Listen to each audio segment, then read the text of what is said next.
My name is Ava Marshall. I'm 24 years old, and a few weeks ago, I walked across the stage in Cleveland, wearing a navy cap and gown. The auditorium was buzzing with music and camera shutters. 1,000 families cheering for their kids. I had dreamed of this day since I was a little girl, sitting on the living room floor, watching my mom, Amanda, lace up her scrubs before heading to her night shift at the hospital. She used to tell me, "One day you'll wear your own white coat, Ava. You'll help children smile." Again, that dream was the one thing that kept me going after everything fell apart. You see, when I was 13, cancer took her from me. One week she was making pancakes, humming along to the radio. The next, she was gone. The funeral blurred past me. Black clothes, the smell of lilies, and the echo of condolences from relatives I barely knew. In the middle of my grief, Aunt Sylvia had stepped forward. She hugged me tight, her perfume cloying, and promised, "Don't worry, sweetheart. You'll come live with us now. We'll take care of you." At the time, I believed her. I wanted to believe someone could fill the void my mother left. I packed 2 suitcases, mostly thrift store jeans, a few t-shirts, and those pearl earrings I guarded like treasure, and moved into her big suburban house with her husband, Uncle John, and their perfect daughter, Kara. But the warmth she showed at the funeral cooled quickly. Rules multiplied overnight. Curfews at 9 p.m., chores charted on the fridge, constant comments about how expensive it was to feed another mouth. Kara floated through the house in designer clothes, while I was told to be grateful for hand-me-downs that didn't fit. I counted the days until graduation, telling myself that once I had my nursing license, I could finally breathe.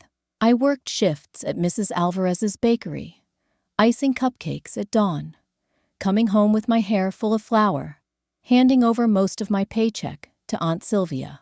"Room and board isn't free," she'd remind me, even though I knew they weren't hurting for money. So, when she approached me after the ceremony, smiling too wide, I thought maybe she was finally proud. She pressed an ivory envelope into my hand and whispered, "Open it later. It's from all of us." I waited until I was alone, still in my gown, confetti clinging to the fabric. I slid my finger under the flap and unfolded the heavy cardstock. My stomach dropped. It wasn't a card. It was a bill, neatly typed, itemized down to the penny. Rent $220 times 60 months equals $13,200. Groceries, $15,000. Utilities, $7,500. Clothing, school supplies, transportation, medical expenses. At the bottom, in bold letters, total balance. Due, $62,500. For a second, I thought it was some cruel joke. Then I noticed Sylvia's signature, neat and official, at the bottom of the page. The applause from the ceremony echoed in the hallway. My friends were waiting for me to celebrate, but I stood frozen, staring at the numbers. My chest tightened. How could she? After everything I'd lost, after everything she promised, this was how she saw me. A debt to be collected. I shoved the paper back into the envelope, my hands trembling. As I did, a yellowed envelope slipped out from behind it. The government seal caught my eye. It was from Social Security Administration, dated years ago. I skimmed the bold print. Survivor benefits awarded. $1,185 per month. My breath caught in my throat. Sylvia had told me she never got a dime. So where had all that money gone? Moving into Aunt Sylvia's house felt at first like stepping into a palace. There were wide staircases, spotless carpets, a chandelier in the foyer that glittered like ice. But very quickly, the shine wore off. Rules appeared on the refrigerator overnight, scribbled in her sharp handwriting. Curfew at 9. No friends allowed over. Chores assigned by the day of the week. Dishes, vacuuming, bathrooms. I was expected to earn my keep, she said, while her daughter Kara sprawled on the couch, scrolling through her brand new iPad. I didn't argue. I couldn't. I was 13, grieving my mother, desperate for stability. So I swallowed my protests, nodded, and got to work. But the bitterness piled up, just like the dishes in the sink. I knew they weren't struggling the way Sylvia claimed. Their house was immaculate, their fridge always full, and somehow there was always money for Kara's cheerleading uniforms or spa days. When I was old enough, I took a job at Mrs. Alvarez's bakery down the block. The morning smelled like sugar and yeast, a comforting reminder of my mom's weekend pancakes. I thought finally I could save a little, maybe even start planning for nursing school expenses. But the very first time I came home with a paycheck, Sylvia was waiting in the kitchen, arms crossed. "You're living under our roof," she said, palm extended. $220 a month for rent, plus your share of utilities. That's how the world works, Ava. Adults pay their way. I handed over the check, smiling faintly while my heart sank. I told myself she needed it, that maybe the house really was a strain. But at night, when I lay awake in that too-small bed, I couldn't ignore the unease gnawing at me. One evening, while wiping down counters at the bakery, I noticed an email notification pop up on the desktop computer. It was still logged into Uncle John's account. The subject line read, "SSA Deposit Confirmation." My chest tightened. Social Security Administration. I wasn't supposed to see it, but curiosity drowned out guilt. I clicked. That was my mistake. I knew it. My hands trembled as I scrolled, scanning the email. Every single month, without fail, a deposit of $1,185 had landed in their joint account. Survivor benefits. My survivor benefits. Sylvia had sworn they'd gotten nothing, that she was putting herself into debt to keep me under her roof. Yet, here was the proof, stacked month after month for 5 years, over $71,000 in total. I slammed the laptop shut, my pulse racing in my ears. All those years of scrubbing toilets and handing over my meager paycheck, believing I owed her for every bite of food. Meanwhile, she'd been pocketing money meant for me. Back in my room, I pulled out the mysterious envelope I'd found in John's desk drawer. Marked with my own initials, AM. The flap was sealed. My gut told me this was what the locked email folder had been hiding. I turned it over in my hands, feeling the weight of paper inside. My conscience screamed that I had already crossed a line, that rifling through more of their secrets could backfire. But another part of me, the part that remembered cold dinners and colder stares, whispered that I had every right. I slid a fingernail under the flap, hesitated, and then tucked it away under my mattress. I'd open it when the house was quiet, when no one could stop me. The question clawed at me, louder than Sylvia's rules or Kara's laughter downstairs. What exactly had they been hiding in that envelope all these years? The week after graduation was supposed to be a victory lap. Instead, I felt like I was walking through a minefield. Every time I came home from the hospital, I braced myself for Sylvia's voice echoing down the hallway, reminding me of chores, or muttering about how much my keep was costing her. "You think that nursing degree was free?" she'd say, tapping her manicured nails against the counter. "We carried you when no one else would." Kara, lounging at the kitchen island with a glass of iced coffee, would smirk at me like she was in on some inside joke. I'd go upstairs, shut my bedroom door, and stare at that sealed envelope with my initials on it. a M, stuffed under my mattress. My hands itched to tear it open, but I hesitated. If they found out I had it, I knew the fallout would be nuclear. Instead, I buried myself in work and school. At the bakery, flour dusted my scrubs until I looked like a ghost of myself. But Mrs. Alvarez always slipped me an extra loaf of bread when she thought I wasn't looking. "You're tougher than you know, mija," she'd whisper. At school, I fought to be moved into the honors track where I belonged. "Ava, you've been through enough," Aunt Sylvia told me when I asked her to advocate for me. "Don't push yourself." But Ms. Jensen, my biology teacher, pulled me aside after class one day. "Don't let anyone decide what you can handle. You're one of the brightest students I've had." She marched me into the counselor's office herself, and a week later, I was holding a new schedule. Still, the knot in my chest only grew tighter. One rainy afternoon, while searching through the study for a stapler, I opened one of Uncle John's filing cabinets. I shouldn't have done it. My heart pounded like I was committing a crime. But tucked between tax returns was a thick manila folder labeled with my initials, A.M. I froze. My hands trembled as I pulled it out. Inside were bank statements, insurance letters, deposit receipts. I scanned line after line until my vision blurred. $1,185 deposited every month from the Social Security Administration. Survivor benefits. My mother's death had left me a lifeline, and Sylvia had been cashing it all along. I did the math on a scrap of bakery receipt paper. 60 months, give or take, at $1,185 each. More than $71,000. My stomach turned. I thought about the nights I skipped lunch so there'd be enough dinner to go around. I thought about wearing Kara's discarded sneakers, with holes in the soles, while she flaunted brand new designer boots.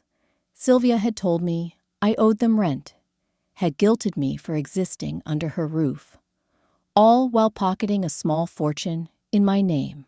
Controversial moment. I hesitated, then pulled out my phone, snapped photos of the bank statements, and emailed them to my work account. I knew it was wrong to rifle through their private documents. I knew if anyone found out, I'd be accused of snooping. But how else could I protect myself? That night, I lay awake again, staring at the ceiling. I thought about what my mom would say if she knew. Would she call me brave, or would she be disappointed? The next morning, I dressed in my white nursing uniform and slipped the stolen papers deeper under the mattress. Graduation day, a clean slate, a new beginning. At least, that's what I told myself. When Sylvia handed me that ivory envelope in front of everyone, I hoped, naively, that it was a blessing, a gift, maybe even the nest egg my mom had left behind. But when I unfolded the paper, my hands went cold. It wasn't a gift. It was a bill, an itemized debt of $62,500 for the cost of raising me. And as I stood there, humiliated under the chandelier's glittering light, I thought back to that locked folder marked with my initials. What exactly was in there? And why didn't they want me to see it? 3 days after the ceremony, when the smell of roses from my bouquet had already faded and the diploma still sat untouched on my dresser, a thick envelope arrived with my name on it. For one hopeful second, I thought it might be another congratulatory card, a belated gift from a classmate or distant relative. But the letterhead stopped me cold. Marshall and Hayes, attorneys at law. Inside was no celebration, just a demand.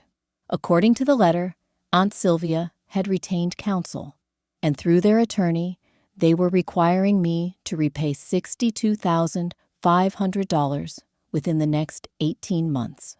The invoice she had slipped me at graduation wasn't just for show. She meant every cent. My pulse roared in my ears. How could family reduce my childhood to a balance sheet? I paced my tiny bedroom, that hidden envelope with my initials still tucked beneath the mattress, like it was whispering at me to act. I couldn't fight this alone. That evening, I confided in Ethan, my boyfriend, the one person who had seen glimpses of the cracks in my carefully built façade. He didn't hesitate. "I know someone," he said. "His name's Daniel Nolan. He's a lawyer. Let's see what he thinks." A day later, I found myself in Nolan's office, clutching the folder I'd stolen from John's drawer. My heart hammered as I slid the papers across his desk. He adjusted his glasses, scanned the deposit slips, and his brow furrowed. "Ava, these are Social Security survivor benefits. $1,185 every month for 5 years. That's more than $140,000. None of this went to you?" I shook my head. "Not a dime. And now they're asking me to pay them back for raising me." He leaned back, exhaling slowly. "This isn't just unfair. If they've been cashing checks meant for you and using them for themselves, that could be fraud. We can fight this, and we should." Walking out of his office, I felt lighter. For the first time in years, there was someone willing to stand beside me. But the envelope under my mattress still gnawed at me. What was inside that mysterious file, labeled with my initials? That night, I made a reckless choice. While Sylvia and John were downstairs watching TV, I snuck back into the study. My hands shook as I powered on the computer again, scrolling through the folders until I found AM. This time, I didn't just stare. I clicked it open. What I saw nearly knocked the air from my lungs. Inside were records of every single deposit, meticulously saved, with notes beside each one. For Ava's future, for tuition, for college fund. Line after line confirmed what I already feared. They had been stealing money that was never theirs to touch. Still, I wasn't sure what to do. I was angry, but I also knew how easily secrets leaked online could spiral out of control. In my fury, I hovered over the post button on an anonymous legal advice forum, ready to expose everything. It was controversial, even to consider airing my family's betrayal in public. What if someone connected the dots and dragged my name through the mud along with theirs? What if it ruined my new career before it even started? But then again, hadn't they already ruined so much of my childhood by keeping me small and indebted? In the end, I hit submit, but not under my real name. I created a throwaway account, changed the details just enough, and posted the truth for strangers to see.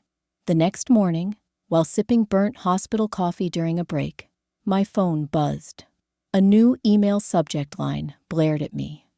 "Court date confirmed." And tucked in the official packet of documents from Sylvia's lawyer was something I hadn't expected. An entirely new expense report, thicker than before, filled with items I knew were fabricated. What else were they planning to pin on me? I thought the courthouse would feel like a place of justice. Instead, it felt like a stage where my Aunt Sylvia rehearsed her sainthood for the world to see. Picture this: polished floors, the smell of dust and coffee lingering in the air, and rows of strangers waiting to hear whether I owed the woman who raised me, or rather, claimed she did. Sylvia sat at the plaintiff's table, pearls around her neck, eyes glistening like she'd practiced in the mirror. She looked like a heroine from some charity commercial. And me, I was the villain in her story, the ungrateful niece who dared to challenge her. Her lawyer spoke first, his voice smooth as silk. He painted her as the selfless sister who had sacrificed everything to take in her orphaned niece. He used words like burden and responsibility, but wrapped them in honey so they sounded noble. Sylvia dabbed her eyes on cue, and I almost laughed.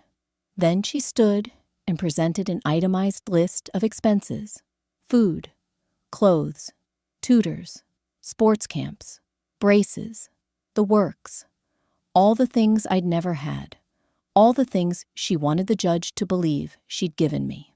I sat there gripping the edge of the table, every muscle in my body screaming to shout the truth. My lawyer, Mr. Nolan, rose slowly. He didn't need theatrics. He simply slid a stack of documents across to the judge. Bank statements, deposit slips, insurance records. "Your Honor," he said, his tone steady. "For 5 years, federal survivor benefits, life insurance proceeds, and inheritance funds were paid into Sylvia's account. The total, over $140,000. Not a cent of it went to Ava." The courtroom fell silent. Whispers rippled through the benches. My breath caught. For the first time, Sylvia's mask cracked. Her smile faltered. The judge looked over the records, his expression darkening. "Mrs. Sylvia, can you explain why you are seeking reimbursement when you were already receiving substantial funds for this child's care?" Sylvia stammered, her lawyer reaching for excuses. But the math was undeniable. The money was there. The money was gone. And none of it had been used for me. I wanted to feel victorious, but all I felt was numb. Years of sacrifice, of making myself small, of believing I was a burden. It all collapsed in a single moment of truth. The judge's voice cut through the silence like a gavel before it even fell. "The claim is dismissed. Furthermore, this matter will be referred to the state's Office of Inspector General for review. Dismissed." Referred. 2 words that changed everything. I should have felt free.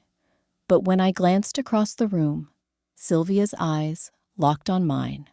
They weren't sad anymore. They weren't even angry.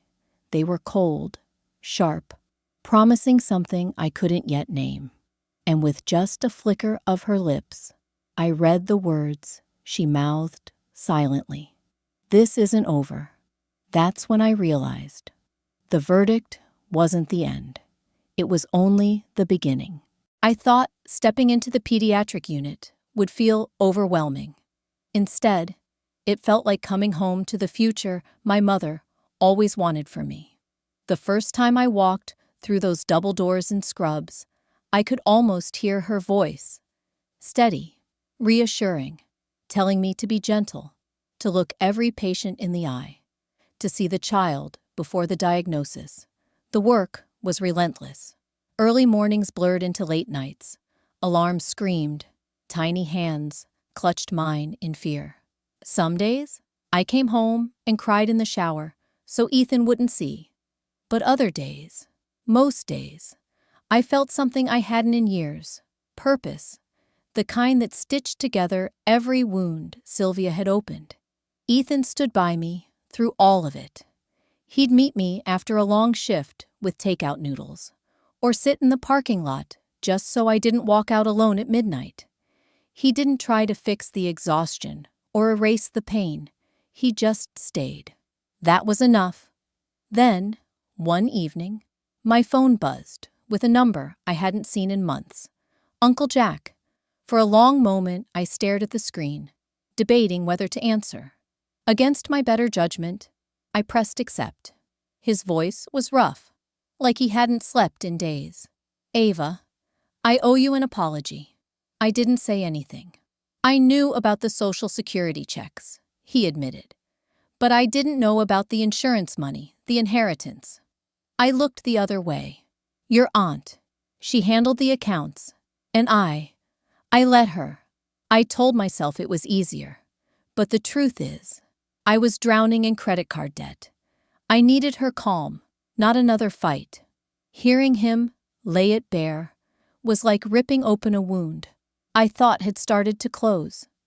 I should have felt anger, maybe even relief. Instead, I felt hollow. He hadn't been ignorant. He'd been complicit. "I'm sorry," he whispered. It's not enough, I know, but it's all I can give. I ended the call without saying goodbye.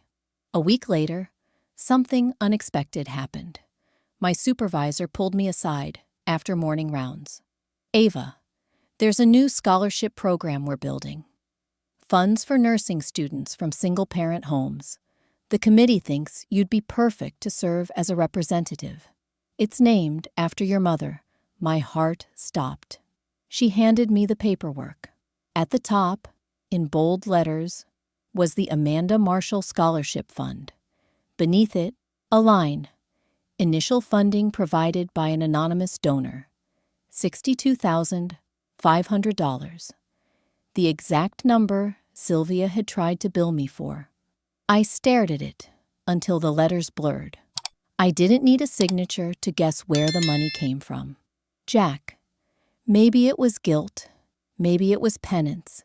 Maybe it was his way of buying redemption after years of silence. I told myself the source didn't matter. What mattered was the opportunity. Students like me would get a chance to climb out of the same shadows I had. But deep down, I knew some people would see it differently. Accepting the role meant accepting dirty money dressed up as charity. It meant standing on a foundation that had been built, at least in part, on betrayal. I said yes, anyway. That night, as I sat at my desk drafting my first notes for the committee, my phone lit up. A text from a number I hadn't blocked, though I should have. This isn't over.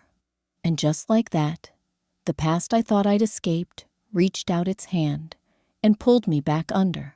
I thought joining the scholarship committee would bring me peace. Instead, it stirred up ghosts I wasn't ready to face. Every time I sat at that long oak table, surrounded by professors and hospital administrators, I felt Mom's name hanging above me, like both a halo and a weight. The Amanda Marshall Scholarship. Her legacy. My inheritance, in a way, but not untouched, not clean. I kept telling myself I was doing it for the students, and maybe I was. But part of me was also doing it to prove Sylvia wrong, to show the world that her cruelty hadn't broken me, that I had built something out of the ashes she left behind. The controversy started quietly. A fellow nurse pulled me aside after a committee meeting. Ava, is it true the money came from your family? She asked, her tone gentle but edged with curiosity. There are rumors. I froze. Denying it would feel like a lie. Admitting it would open a floodgate. So I did what I'd learned to do in Sylvia's house. I deflected. All I know is the donor chose to stay anonymous, and I plan to honor that by doing my job well. It worked, for the moment, but whispers have a way of spreading faster than truth. Meanwhile, Uncle Jack called again. This time, his voice carried something different. Finality. Sylvia's furious about the scholarship, he said. She sees your mother's name everywhere now, and it's eating her alive. She blames me for the money. Maybe she's right. I pressed the phone tighter to my ear. So it was you. I wanted to fix something, he admitted. I can't change the past, Ava, but I can redirect the future. I should have thanked him. Instead, I hung up, because gratitude and grief don't mix well with betrayal. Then came the twist I hadn't expected. While sorting through the scholarship files one late evening, I found an unmarked folder slipped into the stack. Inside was a letter in Sylvia's handwriting. Angry, jagged words, scrawled across stationery I recognized. Amanda was always the favorite. Even dead, she overshadows me. You think putting her name on a fund makes you noble, but all it does is remind me what I lost. It wasn't addressed to anyone. It was a confession, or maybe a warning. I should have turned it in. Instead, I kept it, sliding the letter into my bag. Another secret, another weight. Why? Maybe part of me wanted proof that Sylvia's hatred wasn't imagined. that her cruelty had always been a choice. But part of me also knew the committee didn't need to see the rot behind the name they were celebrating. Controversial, maybe. But survival had taught me that not every truth deserves an audience. Still, the letter haunted me. I dreamed of Sylvia's voice dripping venom, of my mother's laugh echoing just out of reach. I woke up with my jaw clenched, my hands gripping the sheets as though bracing for another trial. And then, just as I was starting to steady myself again, the next message arrived. This time, not a text. An envelope slipped under my apartment door. Inside, one sentence written in neat block letters. You can sit on your mother's throne for now. But thrones topple. My hands shook as I read it again and again. The past wasn't just reaching out this time. It was already inside my home. The letter sat on my kitchen table for hours, the block letters staring back at me. You can sit on your mother's throne for now, but thrones topple. I traced the words with my fingertip, trying to imagine Sylvia hunched over a desk, her fury channeled into neat lines of ink. It chilled me, not because she threatened me, but because she still believed she held power. She didn't understand that her reign over my life had already ended. Still, I couldn't ignore it. For days, I carried the envelope folded inside my bag, as if I needed proof that my past hadn't fully released me. At work, while adjusting IVs or coaxing frightened toddlers to smile, my mind drifted back to it. At night, Ethan would find me sitting awake, staring at the ceiling, my body in the room, but my thoughts trapped in Sylvia's shadow. One evening, after a brutal 12-hour shift in the pediatric unit, I walked into the apartment to find Ethan waiting at the counter. He had that look, concern tempered with patience. You're scaring yourself more than she ever could, he said gently, sliding a cup of tea toward me. I wanted to argue, but he was right. Sylvia had taken my childhood. I couldn't give her my adulthood too, so I made a choice. Instead of hiding from her threats, I leaned into the life I had built without her. The scholarship committee became my anchor. Each meeting was a reminder that I was no longer the girl scrubbing toilets under Sylvia's watchful eye. I was a nurse, a leader, a woman with a voice that mattered. The first time we awarded funds to a young student, a quiet boy raised by his grandmother, I felt a swell of pride so strong it nearly knocked me over. His tears, when he learned he'd be the first in his family to attend college, felt like a message from my mom. This is why you survived. But healing isn't linear. Some days, the anger still burned. Some nights, I wanted to march to Sylvia's door, throw the letter back in her face, and demand she say the words to me, not hide them behind envelopes and lawyers. Instead, I went to my mother's grave. The leaves had started to turn, gold and red, scattered like confetti across the grass. I sat cross-legged in front of her headstone and pulled the letter from my bag. Look at this, Mom, I whispered. She's still trying to scare me, still trying to make me feel small. The wind rustled the trees above, and for a moment, I could almost feel her hand on my shoulder. Don't let anyone make you small. Her last words to me when I was 13, words that had carried me through Sylvia's rules, through Kara's taunts, through years of being treated like a tenant instead of family. I tore the letter into strips, letting the pieces scatter across the grass. Watching them drift felt like shedding a second skin. That night, Ethan and I talked about our future. A small wedding, a modest house, children one day if we were lucky. He said something that stuck with me. You've been fighting to prove you're not Sylvia's burden. Maybe it's time to stop fighting her altogether and just live for you. So I did. 6 months later, I was promoted to charge nurse in the pediatric unit. My photo hung on the wall, beside other staff leaders. And for the first time, I didn't cringe when people pointed it out. I was proud, not because I'd outrun Sylvia, but because I'd honored my mother's memory by standing tall. The scholarship fund grew too. Anonymous donors turned into named ones, inspired by the story behind the committee. Each semester, more students found their footing because of it. And every time I signed a letter of acceptance, I thought of my mom's refrigerator, covered with my childhood drawings. Her belief that even the smallest achievements deserved to be celebrated.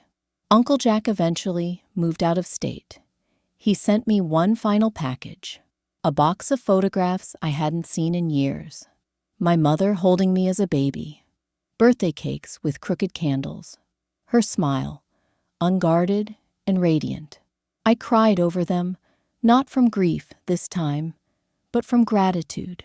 Sylvia never contacted me again directly.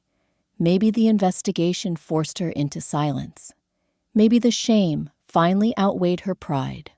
Or maybe she was still out there, muttering about debts unpaid and thrones undeserved. But by then, it didn't matter, because I had built my own throne, not from stolen money or fabricated invoices, but from late-night studying, bakery shifts, hospital hours, and every ounce of love my mother had poured into me before she left. A throne of resilience, a throne of truth, and when I sat on it, I didn't look down at anyone. I looked forward. If you're listening to this, maybe you felt like I once did. Like family is supposed to be your anchor, but instead it's been your chain. Maybe you've been told you're too expensive, too much trouble, too heavy to carry. I need you to hear me. You are not a bill to be paid. You are not a burden to balance. Family isn't the people who keep score. Family is the ones who show up, who see you, who love you without asking for repayment. Sylvia taught me what family isn't. My mother, Ethan, the Parkers, my patients, they taught me what family is. And that's the lesson I want to leave you with. Let go of the ones who make you small. Hold tight to the ones who make you whole. Because life is too short to live under someone else's shadow when you were born to stand in the light.